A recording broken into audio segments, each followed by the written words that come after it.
Welcome back, everybody. It's fantastic to have you watching Cape Rugby TV. And as we've been promising, Faizel Felton, Western Province Rugby, joins us in studio now. Faisal, welcome back. Yeah, good evening, JP. Good evening, listeners. As always, good to be back. It's good to have you here. This is becoming like our official weekly provincial update, so we know that we've got first-hand information. No, definitely. I think, time flies and that there. I can't believe it. It's already a week past and that there. So looking forward, I think, to a great season.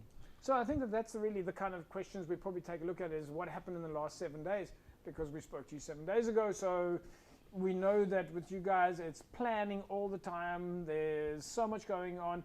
Let's just start off with one of the basic things. Firstly, I think the big thing that everybody continues to talk about is the start of the league. Are we still on track? Is it still happening early April? Definitely still on track. 2nd of April, still starting. We've had a number of meetings that will be taking place prior to that. There's a number of stuff that we still need to finalize. Obviously looking at systems, registrations, looking at leagues. This coming weekend is obviously the one key thing is the cutoff for movement of players. So if a guy plays for a club this week and he's registered with the club, basically he can't move after this coming weekend. Right. So is it already that time? Has time flown so quickly that it's registration time already? No, definitely. As you can see, it's just earmarking that the start of the season is very close. So we're basically 3 weeks away from the start of the season. So are we seeing that scramble like we normally see every year? Clubs playing for each other, trying to move players around, move coaches around? No, definitely. I think the one key thing is, after this coming weekend, you sort of can start your planning and preparation for the season. You sort of confirmed in terms of players that are going to stay at the club and be at the club. So from a player's, or at least from a coach's perspective and a club perspective, basically you now start of cementing and focusing on the first league match. One of the things that we know that you guys, fixtures is one thing, but behind the scenes, fixtures to happen, facilities, administration, a lot of admin, obviously, that goes behind the scenes. But one of the things that we know that you're looking at the moment is the need for additional referees. Is that something that you have now on the track, on the cards? Maybe you can just give us a bit more info on that, because the information we've got is that you want clubs to nominate candidates to come and do your World Rugby Level 1 referees course. Yeah, that will be taking place at the end of this month, the World Rugby Level 1 course. And I think it's basically in terms of the clubs coming aboard. I think with club rugby, it's a partnership, from clubs to referees. And we do see a challenge when it comes to refereeing. So I think from a club side, the good thing is that we work together. We have an understanding is that, there's a call for referees. A lot of the clubs are sending in some names for standby referees and that there. So I do think, after this coming week, we'll also establish the amount of teams that we, will be entering. So with the COVID happening last 2 years, rugby not taking place, clubs have been given sort of an opportunity now to establish the amount of teams that they have. So after this coming weekend, we will exactly know whether we're going to play 3 teams or 2 teams when it comes to Super League, having 2 teams and under 20, or having 3 teams under 20, and in the regions having 2 teams just playing with 2 teams. So I'm so excited after so long of not actually talking rugby. We're talking rugby again. This is really good stuff. But listen, we've still got to speak to you about women's rugby. We need to speak to you about the YTC program as well. But let's first take a look. You were here, of course, last week when we looked at the fixtures. Now let's take a look at some of the friendly results that came in. I think you're going to enjoy this. So here we go. Some of the shared friendly results, of course, that came in. Of course, we rely on clubs to send and post their results. These are not officially in from Western Province Rugby, so we capture these results from WhatsApp messages, from Facebook, and so on. Gordons Bay Pioneers then with a 34-5 win over Progress. Albions with a win over Windmill United, 48-12. Eersterivier went down to Bellville. Blue Stars United with a draw against Hamadias. And then Hamilton's 29-5 over Brackenfell. Hands and Hearts in that derby, as you saw, 36-5 over Scottsdene. And then 3-0 for Tygerberg over Kuilsriver. Elsie's went down to Busy Bees. Retreat went down to Manenberg Rangers. And Bellville, as you saw earlier on, they scored that win over Eersterivier. Before we go to the rest of the results, there are quite a few more there. But Faizel, a couple of interesting results there. If we just look, for example, Tygerberg and Kuilsriver, 3-0. Very close game. Very, very interesting game. I think it just shows in plans for the season ahead. Like I said, 3-0. That's very close. Well, you might have a big one there then. Hamilton's with a win over Brackenfell. Both those teams, though, are going to be serious in Super League A. No, definitely. I think, you've got teams playing in Super League A, as we mentioned last week. I think the key thing is about testing players and trying out combinations and that. So I also think there's not much you can read into it. I think it's just more about planning. I always say, come the first game, basically that sets the tone in terms of what the season and what the season's planning ahead. So we know that the Scotstoun Hands and Hearts match is obviously a derby. Would you say that Albions and Vintmill United are a derby? Are they close enough? Yes, no, definitely. I think Albion, especially the guys coming out in Paul and Vintmill and that, is always a derby. I think, Albion's, playing in the Super League as well. So I think with Vintmill as well, they're a very good team. They always play well. And yeah, it's good to see also, the matches in terms of the intensity and that. And at this stage, also very equal, Blue Stars United and Hamadias playing over the weekend, coming out with a 12-all draw. No, again, friendly matches, you can never tell, but it's also good. It's always tough playing at, Blue Stars club mitts, not club mitts, but at Blue Stars field. Yeah. So for Hamadias, I think that's it's a good performance in it. Yeah, absolutely. We're getting started. Let's take a look at some of the other results that came in over the weekend.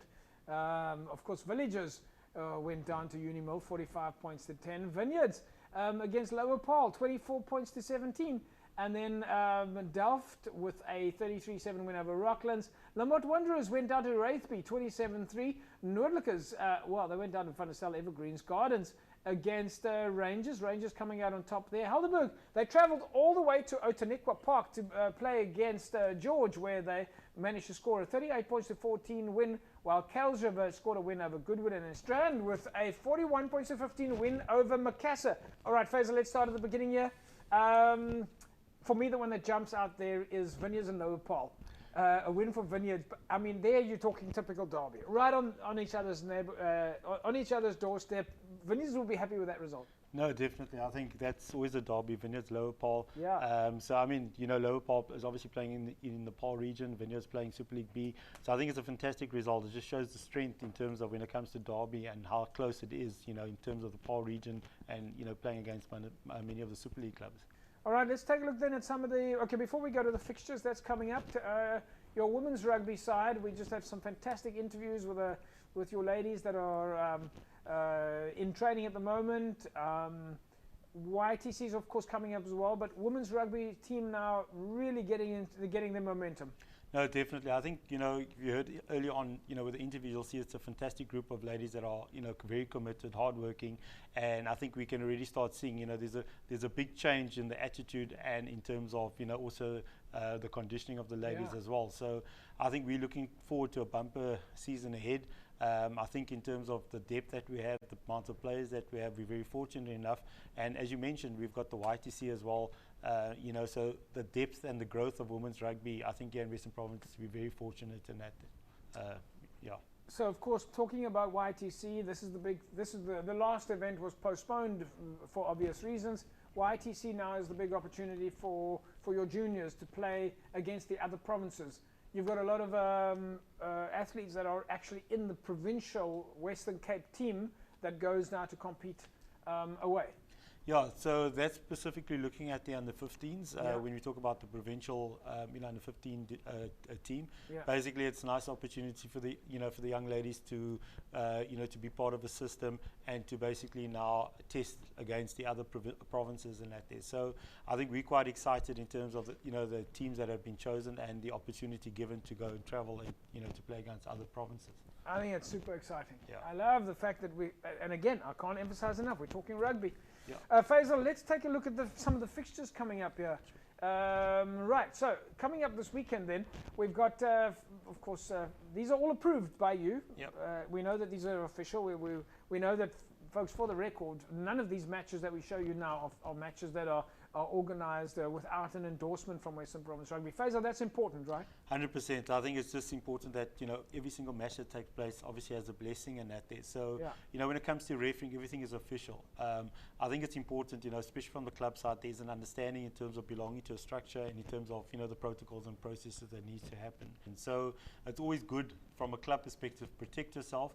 The moment the blessing is there from the union, basically it gives the endorsement that from the union side, you've ticked all the boxes in terms of requirements. Well, and I suppose the other side as well is that if you are aware of the matches then you can help with things like talent identification. You know who's playing, you can send people to go and have a look. So if you're not on the calendar, then you become invisible. No, definitely, JP. I think this year, it's opened up a lot of opportunities for clubs, especially when you're talking about Currie Cup under 20s. That's happening. A lot of the players are now being, drafted from the club system and that, which is fantastic. So it's always good before the season starts now in the second that we have, the friendlies in place that our talent scouts can actually go out and have a look and see what's out there. Yeah. All right, folks, let's take a look at some of the fixtures coming up then this weekend. It's False Bay hosting Helderberg, Scottsdene take on Strand, Goodwood and Villages, Peniel Villages and Paarl Rangers, SK Warmers and Primrose, Lamont Wanderers are hosting Selkor, Violets Paarl are hosting Fora, while Morningstar travels to Blake's. And then we see Strand up against St. George's. Blue Stars United on Friday evening are travelling to False Bay to play against their under-20 side. Violets travel to Elsie's on Saturday. Durban up against Kales River. Hamilton's and Tygerberg. Belleville and Lunga. Rocklands and Silvertree. Unimil Brackenfell. Hamadeers and Rangers. And then Masipumalele are hosting the UCT third side. Albion's and Paarl. Kylemore and Van der Stel. Evergreens, Hamlets and Hands and Hearts. Hands and Hearts have got to do a bit of travelling. Franschhoek and All Saints. Delft and Wraithby Universals. Belhar take on Collegians. And the Tygerberg ladies are travelling to the Bay to take on the False Bay ladies side, while Retreat are up against Temperance and Cities, and Fora travel to Simondium, and the Bobbies, are on the way to Gordons Bay to play against Gordons Bay Pioneers. Faizel, it's exciting to see so many friendlies. Every week the numbers are growing. You can see I have to read through 3 different screens there already. No, definitely. Like you said, the numbers are clearly growing, and that every week is additional. I think, like I said, from our side, I think the word is out. Season is starting, and the players are out there, the players are ready. I think we're all excited. I think from our side, 2 years out of rugby, we're all gearing to go, and like I said, we can't wait. No, 100%. So Faizel, I think we leave it at that. We say to you, thanks for coming on the show. We're all super excited, and we can't wait to see what the results look like next week. No, definitely. I think before I go, I would like to also, wish all the ladies. I think yesterday was happy, International Women's Day. Yes. I think just on that note as well, we had a fantastic conference that took place with the Department of Sport. So there's lots of stuff planned, and I think from the union side, we're also gearing to go in terms of making sure, from our ladies' perspective, that we're growing and we're improving, and we're taking women's rugby to another level. I'm so glad you mentioned that, because I actually saw you there. And that Western Cape Provincial Department of Culture, Affairs and Sport, together with the Western Cape Provincial Sports Confederation's Women's Commission, putting that event on. And I saw it on SABC News. It was fantastic, so I'm glad you reminded us. Yeah, no, definitely. I think it was the one time that I had to basically, surrounded by monks of ladies, I had to sit back and actually just listen, so it was good. But we know how hard you work to develop women's rugby, no, so we know Western Province Rugby is leading the way on growing women's sport. So, I mean, I'll say that from my perspective. You don't have to say it, but we'll leave it at that. Thanks a lot, Faizel. Thank you, JP, and thank you, listeners. There we go, folks. That's a wrap from us then this evening. We will see you again next week, same time, same place. Don't forget to send us your results as they come in. Have a fantastic rugby weekend. Bye-bye.